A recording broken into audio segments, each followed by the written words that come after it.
2026च्या सुरुवातीलाच मी एक छान अशी कोकण ट्रिप करून आली आणि ह्याचे बरेच व्हिडिओ माझ्या मोबाईलच्या गॅलरीमध्ये होते आणि मी ते शॉर्ट व्हिडिओ काही मी टाकलेले माझ्या चॅनलवर, पण बरेच लोक शॉर्ट व्हिडिओ बघत नाही आणि 1 मिनिटाच्या व्हिडिओमध्ये आपण किती आणि काय सांगणार ना.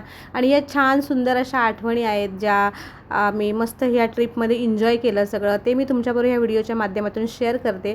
कारण मला वाटलं हे जर व्हिडिओ आहेतच माझ्या गॅलरीमध्ये अजून पडून 2 महिने झाले तरी, तर म्हटलं मग आपण हे व्हिडिओ यूट्यूबला छान आपल्या यूट्यूब फॅमिलीशी शेअर करूया. आम्ही मैत्रिणींनी एक छान अशी ट्रिप केली, कोकण ट्रिप, जिकडे आम्ही हरिहरेश्वर आणि श्रीवर्धन असं सगळं फिरून आलो. आणि आमच्या एका मैत्रिणीचं हे गाव आहे बोरली नावाचं, जे रायगड जिल्ह्यात येतं. तिच्या घरी आम्ही राहिलो आणि आजूबाजूची ठिकाणं फिरलो. खूप छान उत्तम असं ते गाव, आणि तिचे आई वडील भाऊ सगळीच जण खूप छान होती.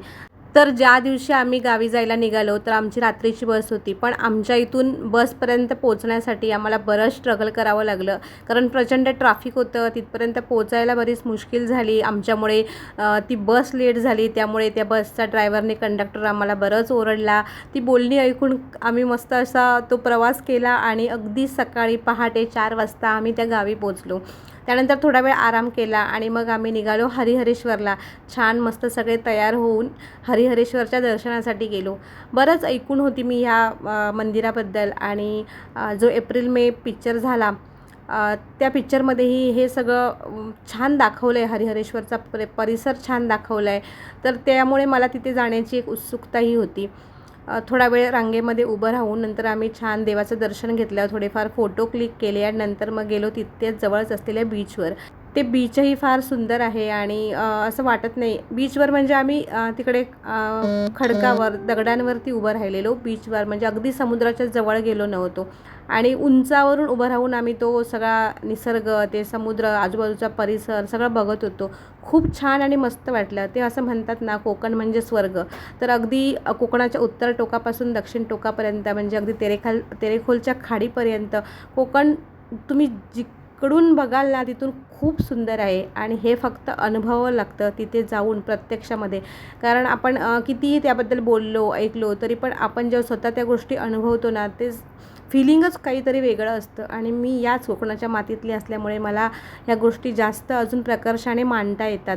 तर तिकडे आम्ही खूप छान असा टाईम स्पेंड केला, छान छान मेमरीज कलेक्ट केल्या फोटोंच्या स्वरूपात, व्हिडिओंच्या स्वरूपात. नंतर मग तिथे जवळच मावशी होत्या, त्यांच्याकडे लिंबू सरबत पियालो आणि नंतर मग पुढच्या प्रवासाला आम्ही निघालो.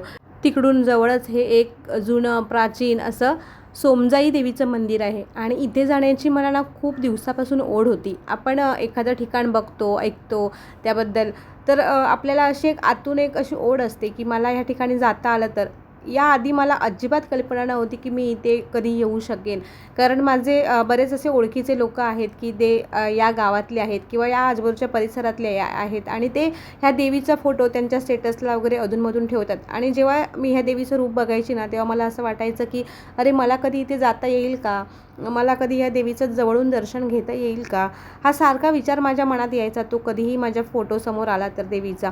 आणि प्रत्यक्ष मला देवीचं रूप पाहायला मिळालं, त्या मंदिरात जाता आलं. खरंच मला खूप छान वाटतं तिथे जाऊन आणि मी मनोभावे त्या देवीचं दर्शन घेतलं. माझ्या मैत्रिणीने आम्हाला तिथपर्यंत नेलं, त्यासाठी तिचे आधी खूप आभार, कारण आमचं ह्या ट्रिपमध्ये इथे जाण्याचा काहीच प्लॅन नव्हता, पण अचानक तिथे जायला आम्हाला मिळालं आणि खूप छान वाटलं देवीच्या दर्शनाने. माझी अशी म्हणतात ना, मनातली एक सुप्त जी इच्छा होती ना, ती पूर्ण झाली. त्यानंतर देवीचं छान दर्शन घेऊन आम्ही गेलो श्रीवर्धनला. तिथे हा एक खेकडा आहे आणि तो फार छान दिसतो असा लांबून बघायला.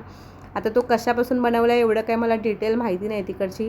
श्रीवर्धनच्या बीचवर जास्त वेळ नाही थांबलो, पण थोडा वेळ, जितका वेळ तिकडे होतो तिथे पण तेच परत आपण फोटो वगैरे छान छान काढतो, व्हिडिओ काढतो, ते सगळं काढलं आणि नंतर मग अजून पुढच्या प्रवासाला निघालो. तर या माझ्या कोकण ट्रिपचे अजून 1-2 व्हिडिओ तुमच्याबरोबर मी नक्कीच शेअर करेन आणि खूप छान अशा आठवणी आहेत त्या, ज्या मला साठवाव्या वाटल्या. आणि आता मी यूट्यूबचे तुम्हाला काही व्हिडिओ जे आडवे केलेले दिसतील, काही व्हिडिओ उभे केलेले दिसतील, प्लीज समजून घ्या, कारण जेव्हा मी हे व्हिडिओ बनवले ना, तेव्हा काहीच माझ्या डोक्यात कल्पना नव्हती की हे व्हिडिओ मला यूट्यूबला वगैरे शेअर करायचे आहेत असं. पण आता 2 महिने माझ्या मोबाईलच्या गॅलरीमध्ये हे व्हिडिओ पडून आहेत, तर म्हटलं चला ह्या निमित्ताने ह्या आठवणी आमच्याबरोबर कायम राहतील या व्हिडिओच्या माध्यमातून, म्हणून मी हा व्हिडिओ बनवते आणि माझ्या यूट्यूब फॅमिलीबरोबर शेअर करते.